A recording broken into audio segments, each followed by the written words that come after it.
네, 그러면 시작할까요? 알겠습니다. 네. 그래서 제가 이번에 그 지윤님 알고 계시겠지만 페스트 MRI에 집중을 하느라 좀 급하게 이거를 준비를 했는데 막 개념적으로는 어려운 내용이 별로 없더라고요. 그래가지고 그냥 가볍게 넘어가는 느낌으로. 그래서 이제 시퀀스 모델로 이제 RL을 한다고 이런 얘기인데 애초에 약간 강화학습 자체가 좀 이제 시퀀셜한 느낌을 가지잖아요. 근데 이제 저희가 MDP를 가정을 하기 때문에 이제 저희 직전 스테이트만 신경을 써도 되는 게 사실은 그 시퀀스 모델로 R을 안 해도 되는 이유인데 저희가 이제 실제로는 MDP가 아니기 때문에 모든 문제가 발생한다. 그래서 시퀀스 모델로 이제 R를 하자라는 게 이제 전체적인 이제 스킴입니다. 그래가지고 이제 RL 문제가 시퀀셜하다는 점에서 나온 특징들. 첫 번째는 이제 우리가 스테이트가 아닌 옵서버블만을 실제로 알죠. 그래서 그 옵서버블의 약간 부족함, 그러니까 MDP가 아니라는 점을 조금 이제 보완하기 위해서 스테이트 스페이스 모델을 활용하자 뭐 이런 얘기가 이제 첫 번째 내용이고, 그리고 두 번째, 세 번째 파트가 이제 랭귀지 모델의 학습을 강화 학습의 대상으로 보자. 그래서 이제 두 번째 내용이 이제 RLHF 나오고요. 혹시 RLHF는 다 괜찮으시죠? 네.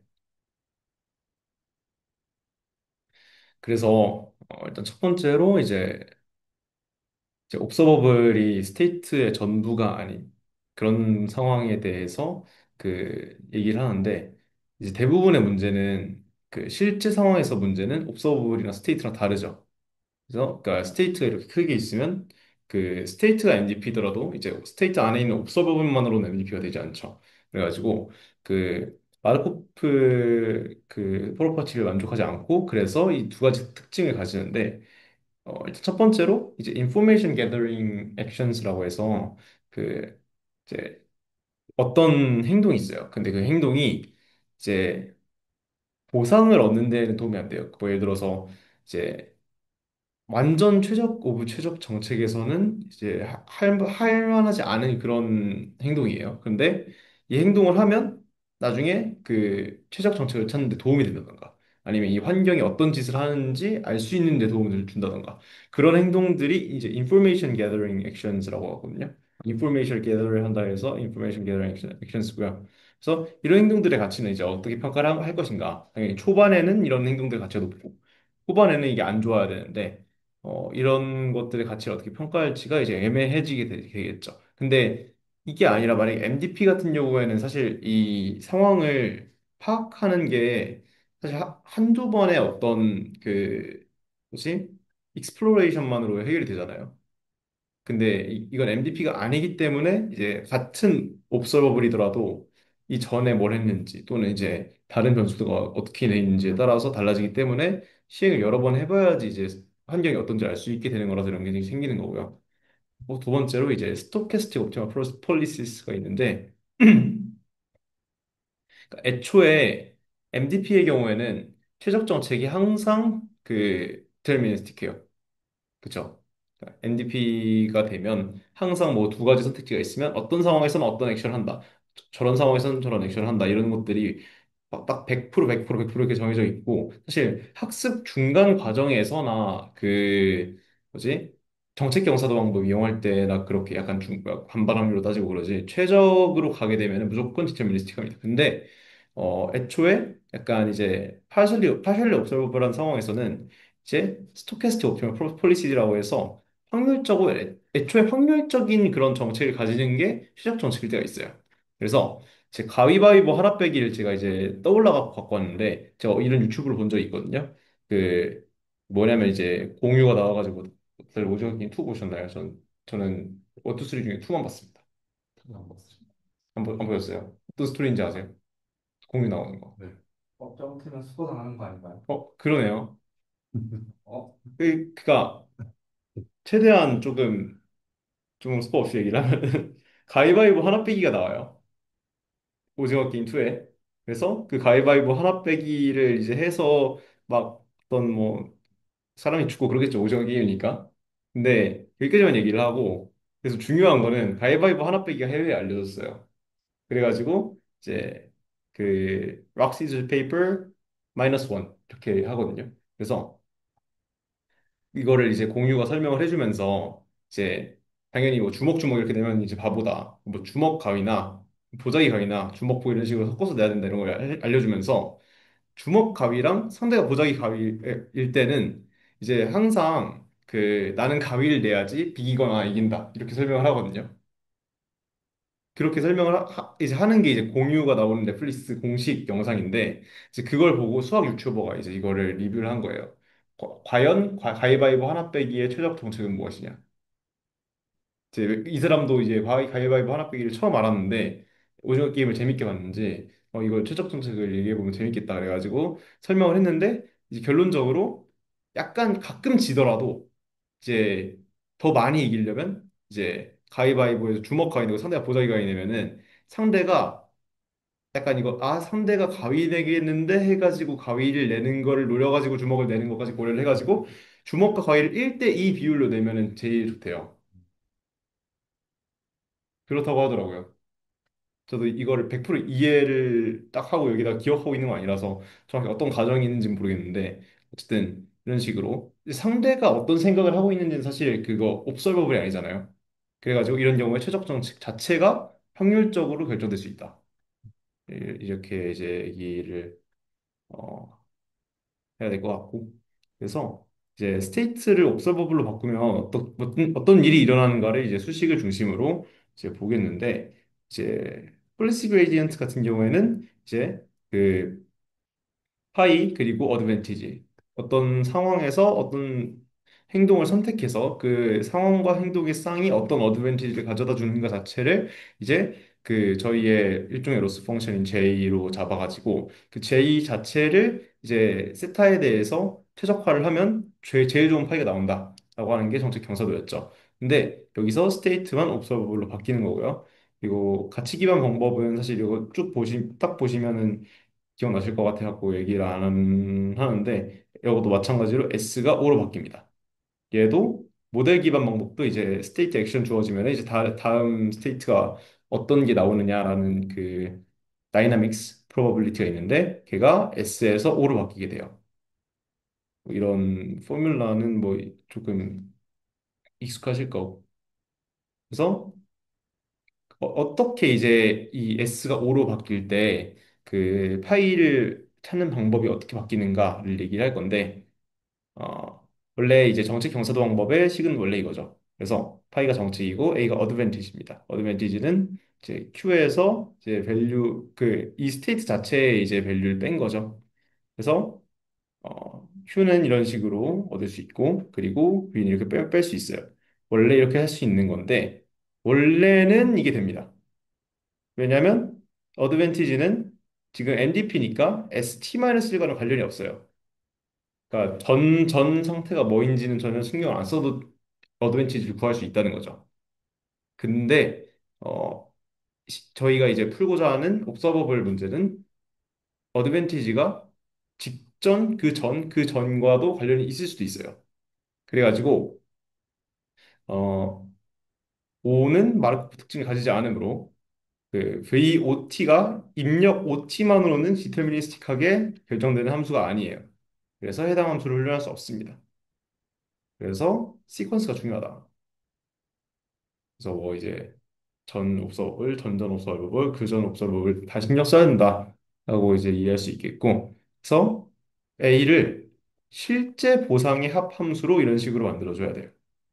R이 이렇게 그 뭐야 어떤 옵서버블에서 어떤 액션을 했는지 그리고 그거에 대해서 얻은 모든 R을 1초부터 T초까지 다 이제 더해줘야 됩니다. 그게 어드밴티지가 되겠죠.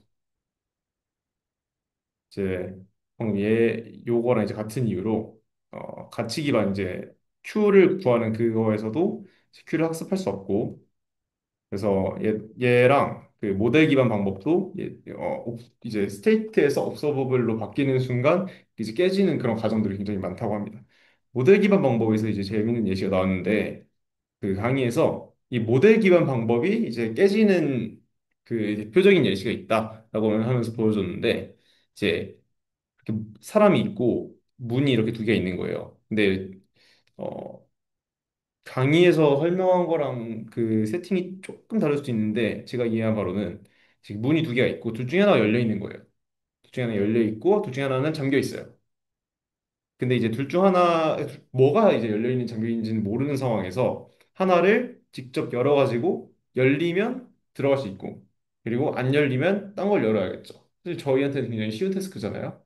그래서 뭐 보고 둘 다 닫혀 있으니까 하나 열어봐야지 해갖고 열어보고 안 열리면 딴 거 열고 들어가고 열리면 들어가고 쉽잖아요. 근데 이거를 모델 기반 방법으로 풀면은 생각해보면 안 풀려요. 왜냐면 자 일단 옵서버블 같은 경우에는 실제 스테이트는 그 실제로 열려 있는 게 뭔지까지 들어가 있는 게 스테이트겠죠.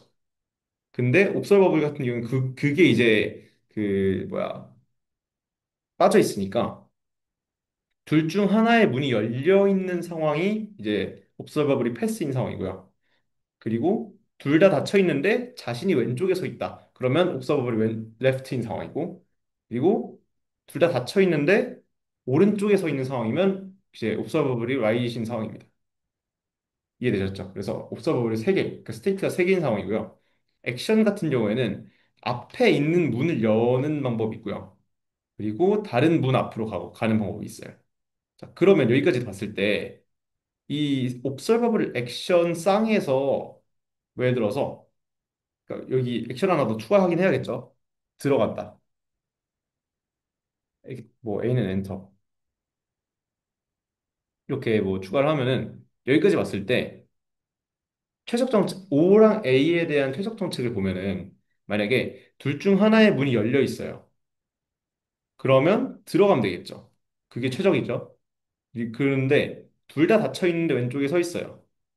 그러면 앞에 있는 문을 열어야 돼요? 아니면 다른 문 앞으로 가야 돼요?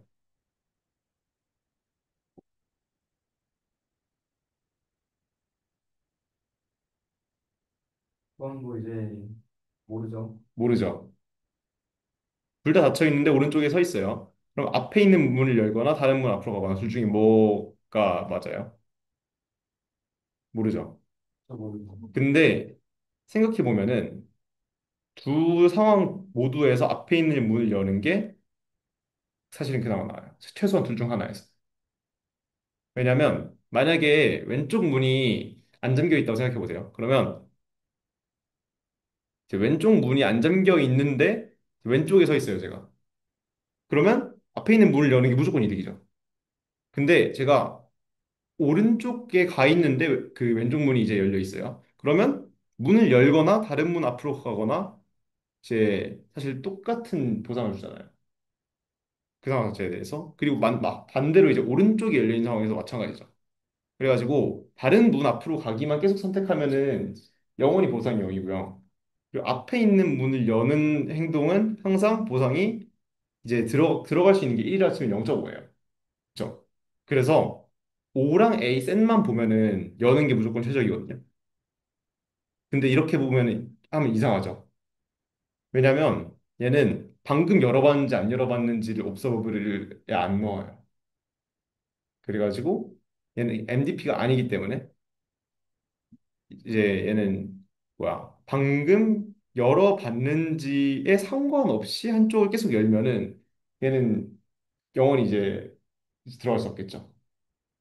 그렇기 때문에 얘도 막 스테이트 액션 쌍으로만 생각하면 항상 오픈하는 게 좋은 정책이지만 이제 한 번 열어보고 스테이트가 바뀌지 않으면 움직일 줄도 알아야 돼요. 그래서 스테이트 액션 쌍이 똑같이 레프트 오픈이어도 이전 스텝에서 안 열어봤던 문이면 보상이 기대되는 게 0.5, 이전 스텝에 열어봤던 문이면 보상이 기대되는 게 0이죠. 이런 식으로 달라지는 게 이제 그 모델 기반 방법이 이제 뭐야 pitfall을 겪는 그런 이유가 됩니다. 그래서 얘도 마찬가지로 그 전에 했던 행동, 전에 있었던 옵서버블이 이제 중요해지는 그런 대표적인 예시가 되고요. 그래서 저희는 이제 스테이트 스페이스 모델을 사용하겠다. 뭐 이거의 가장 대표적인 예시는 저는 만바라고 생각을 하는데요. 그 트랜스포머의 대체제로 예전에 많이 얘기가 됐었던. 작년 재작년쯤에 이제 얘기가 많이 됐었던 이제 모델이죠. 그래서 이 스테이트 스페이스 모델이 그냥 간단하게 생각하면은 그 가장 간단한 스테이트 스페이스 모델이라고 할 수 있는 건 저는 RNN이라고 생각을 해요. 그래서 이제 시간에 따라 변화 그 뭐야 이게 아니고 그 이제 스테이트 스페이스 모델이 뭐 이제 현재 상태에 있으면 이제 인풋 넣으면은 그 다음 상태가 되고 뭐 그런 식으로 계속 자기의 상태를 갖고 있는 일종의 그 뭐야 그 논리 회로로 따지면은 뭐지 시퀀셜 로직인가요? 그런 게 그렇죠. 있죠. 네, 그런 느낌이죠. 그래서 저희는 옵서버블이 아니라 약간 스테이트의 대체제로서 그 시간에 따라 변화하면서 디터미니스틱하게 옵서버블을 만들어내는 레이턴트 베리어블 G를 생각을 하겠습니다. 그래서 G가 O를 만들고 G의 다이나믹스는 정해져 있고 그래서 여기서 O에서 A를 만들면 A가 G를 바꾸고 그래서 얘가 여기서 O를 만들면 O에서 A를 뽑아내서 G를 새로 만들고 이렇게 하면 G가 이제 계속 뭐야 그 전 거 이렇게 반영을 하기 때문에 히스토리를 반영을 할 수 있게 되겠죠. 사실상 이제 G1이 O1을 가지고 있고 G2는 O1, O2를 가지고 있고 G3는 O1, O2, O3를 다 가지고 있는 그런 느낌인 거죠. 그래가지고 G의 학습 같은 경우에는 일단은 G끼리는 과거의 전체 궤적, 즉 뭐야 G의 그 G1부터 GT까지의 액션 쌍들이 모두 G를 결정을 합니다. 그리고 세타로 파라미터라이즈 된 함수가 있어가지고 G로부터 O를 만들어내는 게 있어요. 그러니까 뭘 보여줄지를 선택하는 거죠. 그리고 이제 바이로 파라미터라이즈 된 함수는 그거의 역함수가 될 거예요. 그래서 과거부터 현재까지의 모든 O를 종합해서 현재 G를 만들어내고 저희는 이 바이로 파라미터라이즈 된 함수를 이제 잘 만들어가지고 G를 알아내도록 할 겁니다. 그게 이제 전체적인 그 뭐야 요 내용의 이제 스킴이고 제가 방금 G1은 O1이고 G2는 O1, O2고 G3는 O1, O2, O3를 다 갖고 있다고 했잖아요. 그래가지고 그냥 입력으로 매번 O1부터 OT까지 다 넣으면 안 되냐 이렇게 생각할 수 있는데 여기 이제 가능하다고 하거든요. 그 뭐지 강의에서 그래서 O1부터 OT-1까지 모은 거는 O1부터 OT 플러스 1까지 모은 거가 이제 두 스테이트가 쌓인 거랑 이제 동일적이다. 그러니까 즉 요거를 이제 알기 위해서는 요거를 줄 필요는 없고 O1부터 OT까지를 가지고 있는 그 시퀀스만 주면은 어차피 그 안에 들어가 있기 때문에 필요가 없다는 거죠. 그러니까 이제 뭐 인포메이션 개인이 없다는 거죠. 그 T-1까지 준 거를 추가로 넣어주세요. 그래서 이제 마르코프 성질을 이제 만족을 하게 되고요. 그런데 이거를 그냥 그 이론대로 대충 코드를 짜버리면 굉장히 이제 비싸져요. 이제 매번 O1부터 OT까지 넣고 O1부터 OT 플러스 1까지 넣고 그렇게 되면 굉장히 비싸지기 때문에 그래서 이거를 어떻게 모델링을 하느냐. 그래서 저희 스테이트 스페이스 모델이 나오는 거고요. O1을 넣었을 때 H1, O2를 넣었을 때 O1이 반영된 H1에서 O2가 넣어진 H2. 그래서 H3, H4 이런 식으로 이제 그 뭐야 일종의 이제 레이턴트 베리어블이 이제 생기는 거고요. 여기서 히든 스테이트라서 H인 것 같죠? 그래서 이런 맥락에서 LSTM 같은 걸 쓰는 겁니다. 자, 여기까지가 이제 시퀀스 모델에서 RL, 그러니까 시퀀스 모델로서의 RL의 일반적인 그런 내용이고, 사실 라지 랭귀지 모델도 시퀀스 모델이잖아요. 이제 시퀀셜하게 단어를 배열을 하고 그렇게 만들어내니까. 그래서 라지 랭귀지 모델과 RL의 시퀀스 모델을 이제 결합을 한 그런 내용을 얘기를 하는데, 그러니까 LLM을 RL 시퀀스 모델의 일종으로 본 거예요. 그래가지고 여기서 RLHF 같은 게 나오는 거죠. 일단은 강학습을 활용한 LLM에서 이렇게 세 개를 신경 써야 됩니다. 첫 번째로 무엇을 이 문제가 MDP가 된 스테이트로 정할 것인가. 두 번째로 어떤 알고리즘을 써야 하는가. 그리고 세 번째로 보상을 어떻게 정의할 것인가 이렇게 있는데 첫 번째로 이렇게 그냥 뭐 랭귀지 모델을 시퀀스 모델로서 이해를 해보고 그리고 그 전 X 그러니까 뭐 예를 들어서 What is capital of France 하면 이제 페리스잖아요. 그래서 페리스라고 잘 대답을 하려는 그런 트랜스포머를 만들려면 What is capital of France라는 어떤 스테이트가 주어져야지 그거에 대한 액션이 페리스겠죠.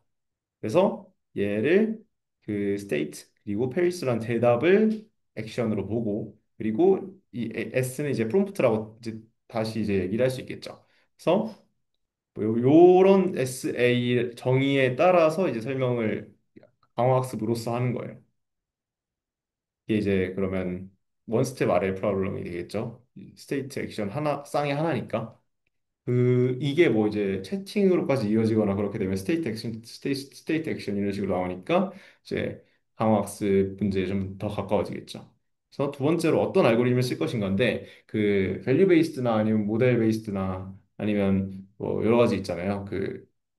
지금 설명하려는 정책 경선도 있고 그 안에서는 뭐 리인포스도 있고 뭐 막 뭐 PPU 뭐 뭐지 액터프리티 이런 거 다 있잖아요. 그래서 이 중에서 이제 폴리시 그레디언트를 쓰자라는 게 이제 그 강화학습과 LLM이 이어지는 부분에서 쓰는 이제 알고리즘 선택이 되겠습니다.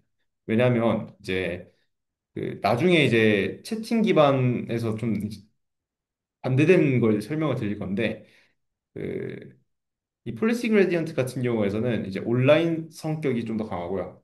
그리고 밸류 베이스드 같은 경우에는 오프라인 성격이 좀 더 강해요. 그러니까 이제 모여져 있는 그런 데이터를 이용해서 그 어떤 스테이트 액션상의 가치를 평가한다든지 그런 것들이 이제 밸류 베이스드에서 훨씬 이제 유리하죠. 근데 폴리시 같은 경우에는 매번 그레디언트를 계산을 하고 그거에 따라서 이제 뭐 이제 디센트를 해가야 되니까 그래서 이제 온라인 성격이 강하다라고 합니다. 그래서 요거 그냥 다 다른 뭐 리인포스 배울 때, PPO 배울 때 얘기했던 것들이고, 그리고 뭐 이제 뭐 이거 파이 세타로 나누는 거 이런 것들 다 얘기했었죠. 그래서 뭐 막 디테일상으로 중요한 내용은 별로 없는 것 같고, 중요한 건 이제 바로바로 피드백을 얻을 수 있는 그런 상황이기 때문에 폴리시 뷰 쓰는 게 유리하다라는 거. 그리고 보상을 어떻게 정의할 것인가 이게 중요한데 사실 저희가 리워드 모델이 있어야 되잖아요. 어떤 환경이라는 게 있으면 이 환경이 주게 되는 보상이라는 게 있어야 되는데 보상이란 게 좀 이제 좀 불명확하죠. 이제 LLM의 강학습 문제에서는 사실은 저는 약간 지도학습도 일종의 강화학습이다 이렇게 생각하는 파긴 한데 근데 뭐 이 리워드 모델 같은 경우에 좀 이제 정말 강화학습스러운 강화학습에서의 리워드 모델을 정의를 하자면 뭔가 이렇게 있으면 좋겠다는 거예요. 그러니까 프랑스의 수도가 어디냐 했을 때 파리라고 대답을 하면은 1점 주고 파리라는 도시가 있어 그러면 0.9점 주고 잘 모르겠어 그럼 마이너스 0.1점 주고 런던이라 그러면 마이너스 1점 주고 그리고 왜 그런 멍청한 질문을 해 그러면 이제 마이너스 10점 주고 이런 모델이 있으면 좋겠다라고 하는 건데 있죠 사람이죠. 어차피 이제 저희는 사람한테 서비스하는 그런 그 모델 만들려고 하는 게 대부분이니까 그러면 결국 저희의 정답 레이블은 사람이죠. 그래서 사람을 시키자. 그렇게 해서 리워드 모델에다 그냥 사람을 넣어버리면 되는 거예요. 그리고 제일 좋은 건 이제 인도인을 굉장히 많이 넣는 거겠죠. 그래서 이거를 RLHF, Reinforcement Learning with Human Feedback 해서 이게 뭐야? 방금 요 리워드 모델 초록색 위치에 있는 곳에 이제 사람을 넣으면 되는 건데 문제는 이것도 사람마다 척도가 달라요. 왜 그런 멍청한 질문을 해? 그럴 때, 그러네? 그러면 이제 100점 줄 수도 있잖아요, 어떤 사람은. 그리고 누구는, 이거 점수 0점부터 1점까지 주는 건가? 하고 이제 그 안 해주고, 어떤 사람은, 만점은 만점이지, 그러면 이제 만점 줄 수도 있잖아요. 그래서 조금 정확하지가 않다. 그래서 이제 그런 기준들을 조금 명확하게 하고자 그냥 바이너리하게 이제 두 개의 이제 대답을 주고 그 중에 뭐가 더 좋냐를 통해서 얘네의 비율을 소프트엑스를 해요. 그게 점수가 됩니다. 그래서 뭐 이렇게 제가 방금 설명드린 그 막 뭐 만점 얘기 아니면은 뭐 특수한 취향을 가진 사람 얘기 이런 것들이 이제 이 노란색 How do people know these numbers 이 내용이고요. 그래서 이렇게 RLHP를 하는데 이 슬라이드의 아래 설명과 같이 여기 있죠. 사람의 반응을 수집해서 그거를 슈퍼바이즈 러닝을 하는 그런 리워드 모델을 만들 수도 있고요. 얘는 일반적으로 그 저희가 평가하고자 하는 랭귀지 모델과 마찬가지로 약간 그 커다란 그런 트랜스포머 모델이라고 이 두라고 합니다. 사람의 어떤 그 선호를 반영하는 모델이니까요. 커야겠죠, 되게. 그래서 이거에 대한 설명이 그 이렇게 소프트맥스 설명으로 나와 있는 거고요. 그래서 이 RLHF의 한계로는 일단 첫 번째가 닭이긴 한데 사람의 평가는 이제 비싸요. 굉장히 귀찮잖아요. 막 매번 조건 나쁘고 표시하고 그러면은 그거를 막 인위적으로 모으려면 굉장히 많은 돈이 필요하겠죠. 그리고 뭐 인구적인 한계도 있고요. 그리고 두 번째로 사실 첫 번째에서 나오는 내용이라고 저는 생각을 하긴 하는데 반 정도는 이제 배운 거를 바로 적용할 수 있는 상황이 없죠. 뭐 이제 어떤 질문을 했어요. 뭐 사과는 영어로 뭐야? 그랬는데 이제 애플 바나나 이렇게 했어요. 근데 애플이 좋다 했어요. 그러면 그 다음에 사과가 영어로 뭐야라고 똑같이 질문해 주는 그런 사람이 있어야 되는데 그게 없죠. 그래서 사실 누가 바나나 선택을 해도 뭐 그걸 다시 재현해 가지고 이제 피드백하고 그럴 이제 뭐그 기회가 없는 거예요. 그래 가지고 RLHF에 한 번 이제 피드백을 받고 나서의 부분들이 오프라인 RL이 되면서 저희 오프라인 RL을 배울 때 그런 얘기 했었잖아요. 그 조금 그 자기 과대평가에 빠진다 이런 얘기를 했었는데 그런 부분이 이제 걱정이 될 수 있고요. 그리고 세 번째로 저희가 리워드 모델을 사람을 대체해가지고 이제 만들 수 있다라고 했는데 그게 굉장히 좋아야 된다라고 합니다. 이런 세 가지 점들이 이제 한계가 되겠고 이제 마지막으로 이 멀티 스텝 RL이라고 하는데 저는 이거는 예시를 원래 알고 있는 게 전혀 없어가지고 그 완전히 이해했는지 모르겠거든요. 그래서 일단 RLHF랑은 다른 거더라고요. 다른 거고 이게 왜 멀티 스텝이냐? 저희가 그 챗GPT 같은 거에서 채팅을 하잖아요. 뭐 예를 들어 안녕 나는 챗GPT야 뭐 잘 지냈어 안녕 나는 이성수야 그러고 뭐 내가 무슨 코딩을 하려 했는데 도와줄래? 그래 하면은 사실 요거 데이터가 그 하나도 아니고 네 개도 아니고 네 개는 맞나? 그러니까 맨 첫 번째 그 안녕하고 두 번째 안녕하고 대답한 거 그 안녕 대답한 거 그 다음에 뭐 물어보는 거 그리고 그 다음에 대답하는 거 해가지고 이제 하나 둘 셋 넷 뭐 이런 식으로 데이터가 쌓이게 되는 거잖아요. 그럼 이제 대화의 컨텍스트가 이렇게 여러 개가 되는 거죠. 그래서 그 일단은 이렇게 볼게요. 그 옵서버블이 있어요. 어떤 사람이 질문을 했어요. 그 다음에 거기다 액션을 했어요. 그거에 대한 대답을 하죠. 그러면 그거에 대한 뭐 이제 컨버세이션을 하면은 다시 옵서버블이 온 거고요. 그럼 그 옵서버블에 대한 적절한 액션을 또 취하겠죠. 액션 2, 그래서 옵서버블 3. 그래서 옵서버블 액션 이런 식으로 시퀀스가 만들어지는 건데 근데 저희는 이제 저희의 스테이트를 원래는 observable 1, observable 2, observable 3 이렇게 해가지고 얘네 세 개를 합쳐서 스테이트 3라고 보겠다 라고 하는 건데 저희 이제는 observable 1을 스테이트 1이라고 보고요. observable 1, 액션 1을 스테이트 2라고 보고요. observable 1, 액션 1, observable 2를 스테이트 3라고 보고요. 이렇게 볼 수 있겠죠. 여기선 이제 그 뭐야 액션에서 끝난 거는 이제 안 넣긴 했는데 그러면 이제 O가 S1, OAO가 S2, OAOAO가 S3. 그럼 이 스테이트에 맞춰가지고 액션을 생성하자. 즉, 그 앞에 전체 맥락을 고려해서 대답하는 법을 배우는 거죠. 그래서 리워드 같은 경우에는 이 다이alo그의 아웃컴. 그래서 저희가 여기서 이 S3에서 액션 3를 하면 그 다음에 오는 그런 아웃컴이 리워드가 되는 건데 그래서 이제 특이한 거는 옵서버블만이 스테이트가 되는 게 아니라 액션도 스테이트의 일부가 된다라는 게 특이한 거고 그리고 제가 개인적으로 이제 조금 궁금했던 거는 이 다이alo그 아웃컴이 좋은지 정령은 어떻게 하는지거든요.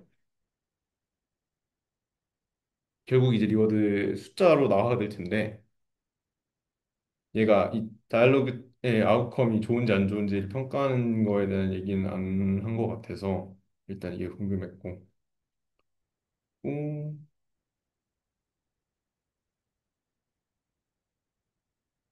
혹시 의견 있으신가요?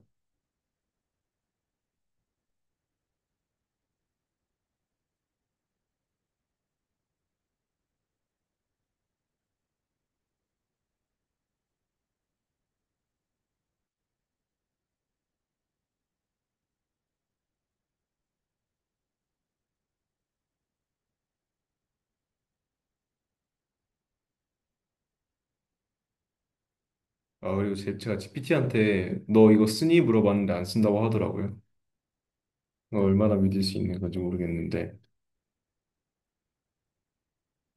쓸까요? PT는 자기가 뭘 쓰는지 모르지 않을까요? 그것도 되게 철학적인 좋은 그 인사이트네요. 사람도 어떻게 생각하는지 어떻게 배우는지 모르는데 그렇죠. GPT도 모르죠.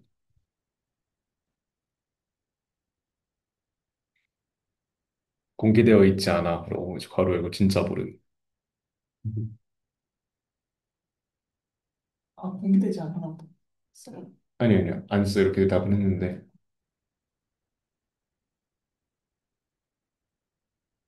뭐 이제 뭐 나는 단위 시퀀스에 대해서만 아래를 해. 그러고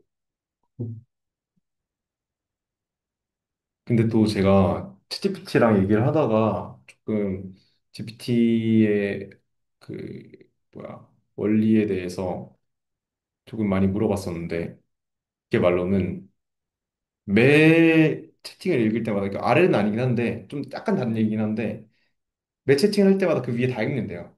그리고 그 위에다가 이제 유저 프롬프트를 넣고 그 위에다가 시스템 프롬프트 넣어가지고 처음부터 다 읽는데요. 네. 하이 그래도 다 읽는데요.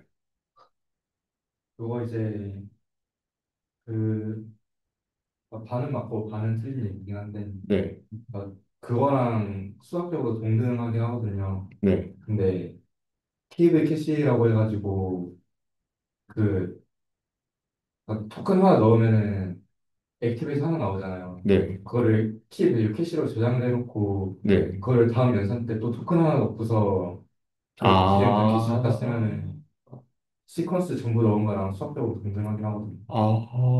그러네요. 네, 그래서 실제로 계산을 다 하진 않아요.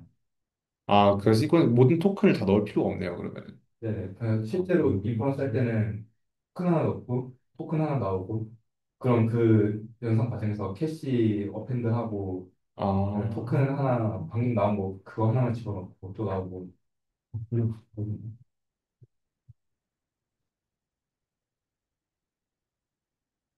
되게 압축돼 있네요. 그 개인의 어떤 정보들이. 그렇죠. 그래서 이제 뭐 수학적으로 보면 틀린 말은 아닌데 실제로 다 음, 계산을 하면 이제 자원이 안 되죠.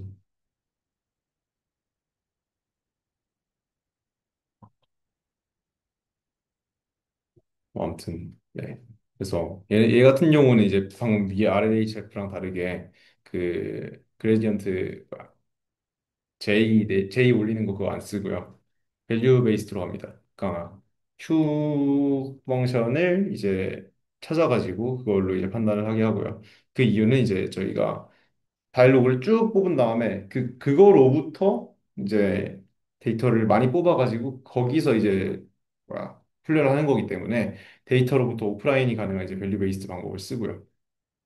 그리고 이 마지막인데 그 이제 타임 스텝 요 멀티 스텝 RL의 타임 스텝을 설정하는 방법이 두 가지가 있어요. 첫 번째로 오른쪽부터 볼게요. 오른쪽부터 보면은 그 이제 뭐야 그 액션을 이제 1, 2, 3, 4 이렇게 토큰별로 보고 이제 옵서버블 같은 경우에도 이렇게 토큰별로 보는 거예요. 그래가지고 훨씬 그 사실 저희가 저희 입장에서 그냥 LLM 처음 배웠던 그런 느낌으로 가면은 이게 조금 더 자연스럽죠. 토큰별로 이제 하나의 액션이 있고 옵서버블이 있어가지고 걔네가 그러니까 액션 셋을 따지면은 단어 코퍼스 수랑 똑같아지는.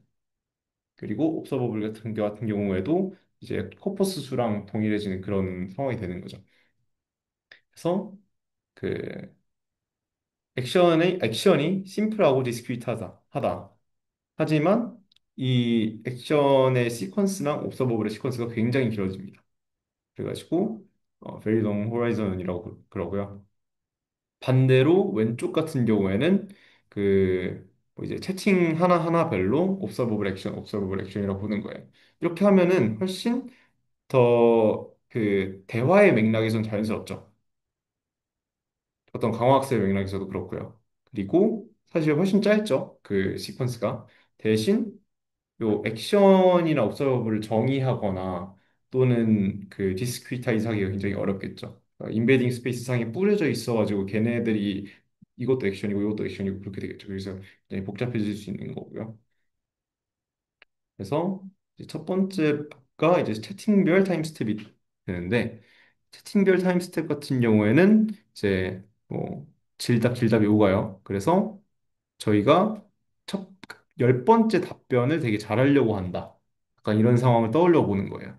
그래가지고 질문 1부터 질문 10까지. 그러니까 질문만 모은 거 아니고 질답 해갖고 질까지 나왔을 때 답변을 어떻게 할 것이냐를 보면은 이제 그 전체 다이얼로그를 스테이트로 두는 거죠.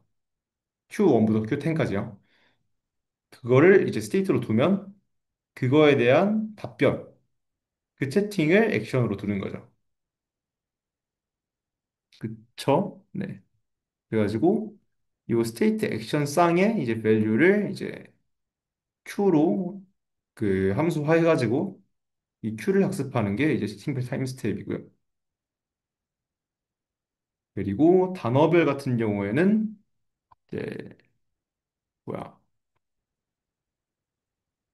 이거 조금 그림이 이상하긴 한데 Q1, A1 다음에 바로 Q10인 것처럼 얘기하긴 하거든요, 여기서. 그 No, there aren't any 한 다음에 그 다음에 are they facing 이렇게 가거든요. 그래서 facing에 있다고 저희가 생각을 하면은 they 다음에 오는 건 facing 다음에 오는 건 each 이렇게 해가지고 뭐 제일 그 확률이 높은 걸 이렇게 뽑을 수가 있을 거예요. 이건 이제 그 뭐지? 정책상의 확률이겠죠. 뭐 얘네를 소프트맥스를 하면 이제 확률이 될 거고요. 그래서 이 에이전트가 R 다음에 어떤 걸 선택해야 되느냐, they 다음에 어떤 걸 선택해야 되느냐 이런 것들을 저희가 그 뽑아볼 수 있고 그리고 어, 얘랑 그 실제 답에 이제 로스를 뽑는 거죠 여기서 그걸 이제 리워드를 통해서 이제 그 Q를 얻는 거고요.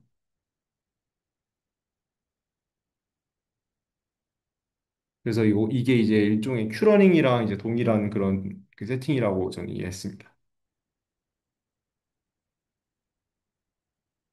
이거 뭐 장단점 같은 경우는 이제 방금 얘기를 했었고요. 그래서 뭐 내신은 생략을 했고 전체적인 개발은 이렇게 끝입니다. 개념적으로는 좀 편한 걸 해가지고 좀 괜찮았네요.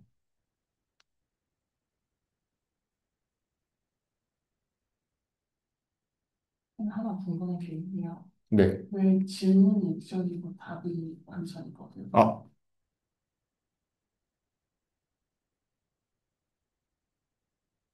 그러게요. 저희 액션, 아, 에이전트가 지금 빨간색이어야 되는 게 맞죠?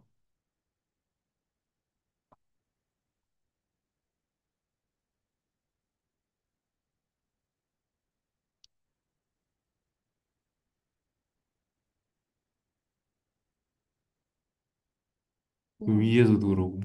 일정 둘다 아, 이제 뭐가 다른지는 안 나와 있으면 그 생각하기 나름이긴 하죠. 네. 그럼 약간 질문만 던지는 모델 같은 느낌. 그 왼쪽은 그렇고 오른쪽은 답변하는 모델 느낌이네요. 오히려 이제 반대로 생각을 하면은 그 뭐?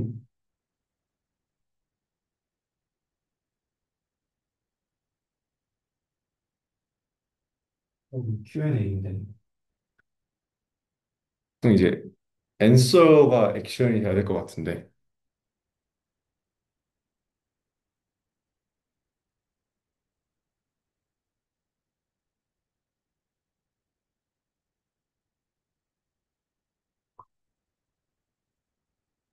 아니면 이게 어떻게 보면 맞을 수도 있는 게 네, 그 챗 GPT 같은 거는 이제 행동을 하면은 그거에 대해서 사람이 추가 질문을 하는지 안 하는지로 상태가 결정이 되니까 네, 그 답변을 한 것까지가 생태고 사용자 질문이 들어오는 게 액션이라고 생각을 하면 안 되네요.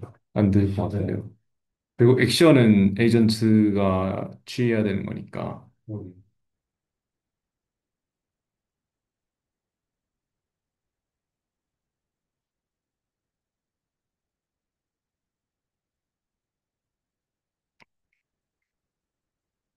근데 초록색은 왜 눈을 감고 있는 거예요?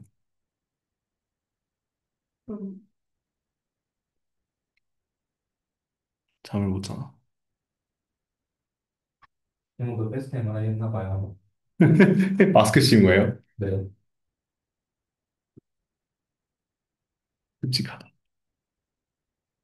그럼 기한이 언제까지? 20일까지요. 와, 진짜 얼마나? 진짜 파이널 모델 지금 굽고 있어요. 음.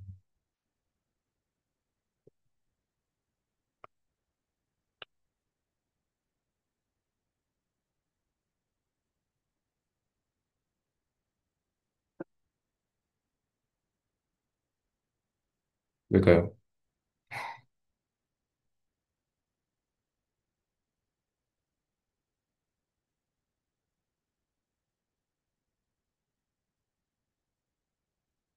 얘도 옵서버블이 빨간색이네요. 아, 여기 뭐 나와 있다.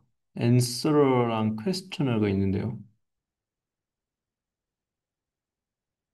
그러면 학습시키는 게 질문 던지는 거도 있고. 아, 네, 맞네요. 이거. 그거 맞네요. 그게 맞네요. 지금 그거예요. 스무고개 하네요. 그래서 스무고개를 이제 인공지능이 생각한 다음에 사람이랑 스무고개를 하는 거지 사람이 생각한 다음에 인공지능이 맞추고 이럴 수 있어요.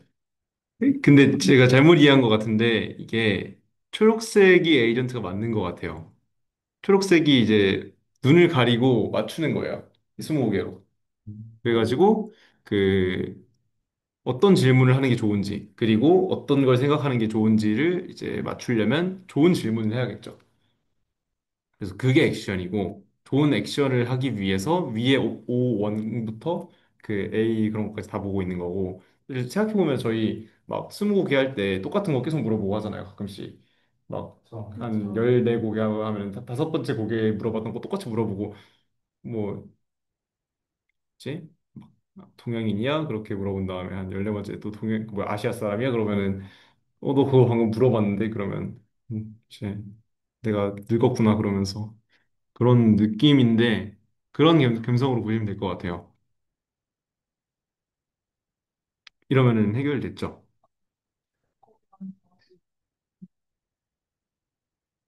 좋습니다. 그래서 점점 구체화가 되는 그런 상황인 거죠. 얘는 그거네요. 그 앤서러 같은 경우에는 약간 그 멀티모달 모델 같은 느낌이고요. 그리고 퀘스처너는 그냥 랭귀지 모델인 것 같네요. 그래서 퀘스처너가 이제 앤서러가 보는 거를 상상을 하는 그런 상황인 것 같습니다. 그래서 상상을 좀 잘하자. 그런 느낌.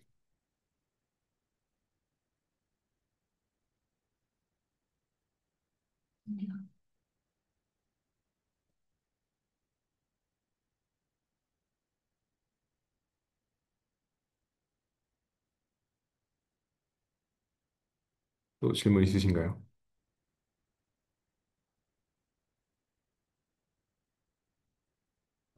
이게 17년 노멀이.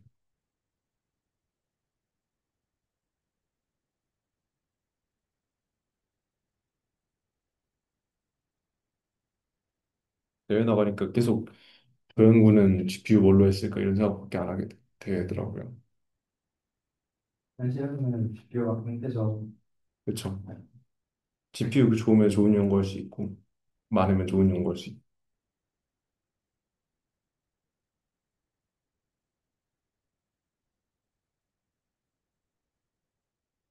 그렇습니다. 질문 없으시면 마무리할까요? 입니다. 네. 네, 고맙습니다. 수고하셨습니다.